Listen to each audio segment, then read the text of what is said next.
Subscribe कीजिए civil engineer एफबीएच channel को और बेल आइकन को प्रेस कीजिए ताकि आपको पता चल जाए जब मैं अपनी नई वीडियो अपलोड करता हूं। हेलो दोस्तों, स्वागत है आपका आपके अपने यूट्यूब चैनल सिविल इंजीनियर एफबीएच में।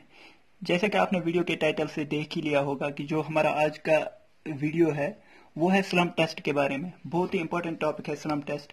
तो आ जाते हैं हम कि ये स्लम्प टेस्ट क्या होता है। स्लम्प टेस्ट जो होता है, पहली बात हमें ये कंफ्यूजन होता है कि स्लम्प टेस्ट किसके लिए हमें करना होता है। स्लम्प टेस्ट जो है वो कंसिस्टेंसी के लिए हम करते हैं। स्लम्प टेस्ट कंसिस्टेंसी के लिए करते हैं। लेकिन कुछ लोग ऐसा भी बताते हैं, कुछ लोगों को कंफ्यूजन होता है कि शायद वर्केबिलिटी के लिए भी ये थोड़ा आइडिया दे देता है। लेकिन जो प्रॉपर जो वर्केबिलिटी है, वर्केबिलिटी डिफरेंट फैक्टर्स पे डिपेंड करता है। वो सारे फैक्टर्स स्लम्प टेस्ट से हमारे नहीं निकल के आते हैं, इसलिए वर्केबिलिटी को प्रॉपरली हम स्लम्प टेस्ट से नहीं निकाल सकते हैं। तो जो स्लम्प टेस्ट है वो मेनली कंसिस्टेंसी के लिए, कंसिस्टेंसी ऑफ कंक्रीट के लिए यूज होता है। ये जो है ये टेस्ट, ये हम लेबोरेटरी में भी करते हैं एज वेल एज साइट पे भी करते हैं। साइट पे भी करना पड़ता है और लेबोरेटरी में जब हम कॉलेज में पढ़ते होते हैं तो वहां पर लेबोरेटरी में भी हम करते हैं। सारे फैक्टर जो वर्केबिलिटी के होते हैं वो इससे नहीं निकल के आते हैं। अब मैं बताऊंगा आपको कि स्लम्प टेस्ट जो है, स्लम्प कोन टेस्ट या स्लम्प टेस्ट जो होता है, उसके लिए हमारे पास एक मोल्ड होता है जो स्लम्प कोन मोल्ड होता है।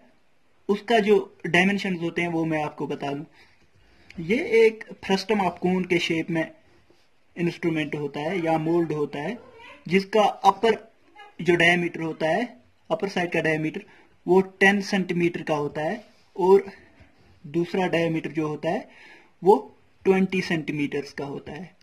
और जो हाइट होती है वो 30 सेंटीमीटर का होता है, या हम कह सकते हैं 300 mm का होता है। 300 mm में क्यों बता दिया ये मैं अभी बताऊंगा कि मैंने mm में क्यों बता दिया। ये 300 mm का होता है।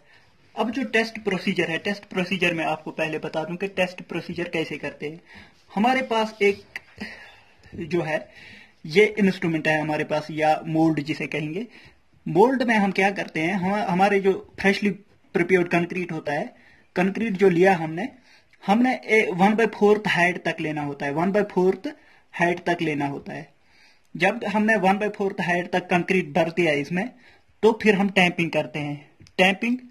वो टैंपिंग रॉड से किया जाता है। टैंपिंग रॉड जो होती है हमारे पास, टैंपिंग रॉड होती है ऐसे करके, जिसका डायमीटर होता है 16 mm और हाइट होती है 60 सेंटीमीटर। ये रॉड होती है, ये हम यहां से डाल देते हैं इसमें और टैंपिंग करते हैं। टैंपिंग कितने करते हैं? 25 ब्लोज देते हैं। 25 ब्लोज देते हैं।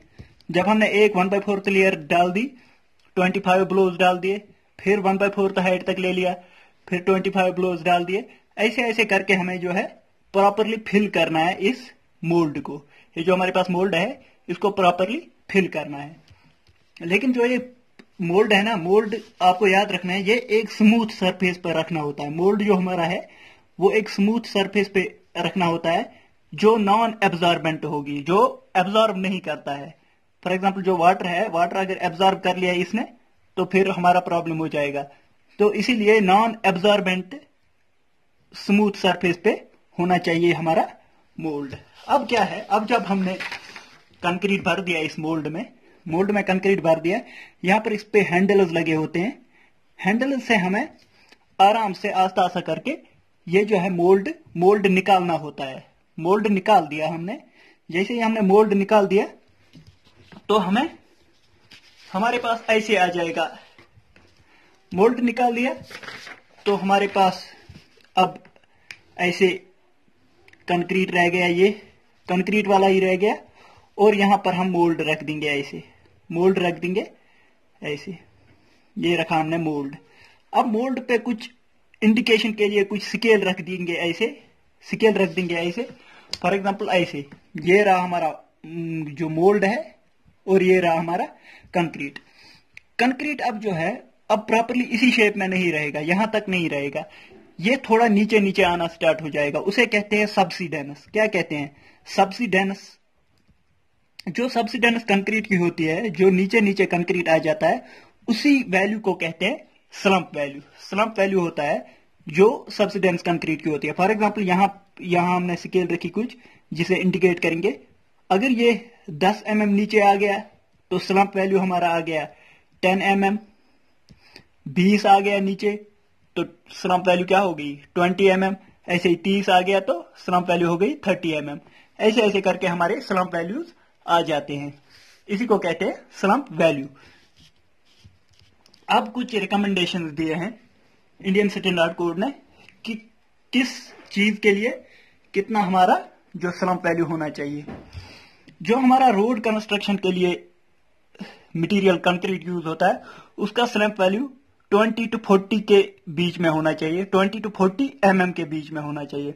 मतलब ये जो है ये स्लम्प वैल्यू ये 20 mm नीचे आना चाहिए। 20 से 40 mm नीचे आना चाहिए। 20 to 40 के दरमियान हमारा स्लम्प वैल्यू होना चाहिए।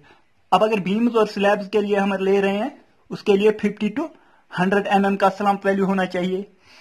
नॉर्मल आरसीसी वर्क जो हमारा नॉर्मल आरसीसी वर्क होता है बीम्स कॉलम्स का, उसमें क्या होता है 80 to 150 mm।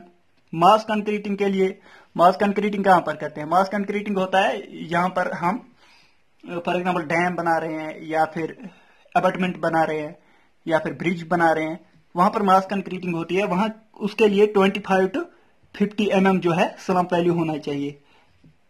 अब यहां पर कंक्रीट जो है वहां पर वाइब्रेशन करना पड़ेगा कंक्रीट के लिए। कंक्रीट को जहां पर वाइब्रेशन करनी पड़ेगी उसके लिए स्लम्प वैल्यू 10 to 25 होना चाहिए। अब ये छोटा वाला वैल्यू एक और टेबल मैंने बता दिया है जो है कॉम्पिटिटिव एग्जाम्स के लिए। कॉम्पिटिटिव एग्जाम्स में क्या क्या क्वेश्चन पूछे जाते हैं?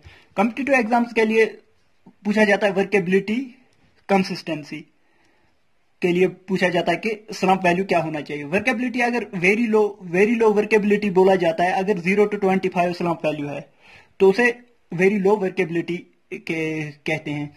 और कंसिस्टेंसी उस वक्त होता है मॉइस्ट अर्थ कंसिस्टेंसी, मॉइस्ट अर्थ कंसिस्टेंसी।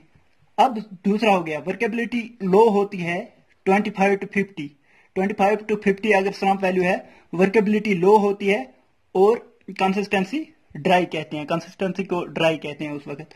और जो स्लम्प वैल्यू होती है 50 to 100 उसके लिए मीडियम वर्केबिलिटी होती है और कंसिस्टेंसी होती है प्लास्टिक। स्लम्प वैल्यू अगर 100 to 175 है तो हाई वर्केबिलिटी है और सेमी फ्लूइड जो है कंसिस्टेंसी है। अब ये बताऊंगा वर्केबिलिटी अगर वेरी लो है तो पेमेंट्स में यूज करना होता है। अगर 0 to 25 वर्केबिलिटी है तो पेमेंट्स यूजिंग पावर वाइब्रेटर, जहां पर पावर वाइब्रेटर्स यूज करते हैं हम पेमेंट्स के लिए, उसमें यूज हो जाएगा 0 to 25 स्लम्प वैल्यू।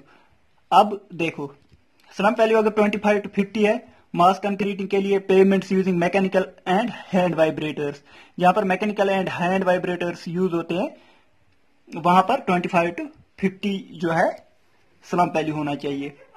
और 50 to 100 अगर स्लम्प वैल्यू है तो हेवीली रीइंफोर्स्ड सेक्शंस के लिए, हेवीली रीइंफोर्स्ड सेक्शंस जो होते हैं बीम्स वगैरह, उनके लिए यूज होता है मीडियम वर्केबिलिटी और slump value 50 to 100। High workability 100 to 175 होता है। ये वहां पर यूज होता है जहां पर हमें वाइब्रेशन नहीं कर सकते, जहां पर हम वाइब्रेटर्स यूज नहीं करना चाहते हैं, वहां पर जो स्लम्प वैल्यू होना चाहिए वो 100 to 175 स्लम्प वैल्यू होना चाहिए उस कंक्रीट के लिए। तो इसी के साथ जो है हमारी आज की वीडियो खत्म होती है। दोस्तों अगर आपको इस वीडियो के बारे में ये जो नोट्स मैंने बनाए हैं ये आपको चाहिए तो आप नीचे कमेंट सेक्शन में अपना नंबर डाल देना, तो मैं कोशिश करूंगा कि मैं आपको ये जो नोट्स है ये भी सेंड कर दूं। थैंक यू दोस्तों, थैंक यू फॉर वॉचिंग।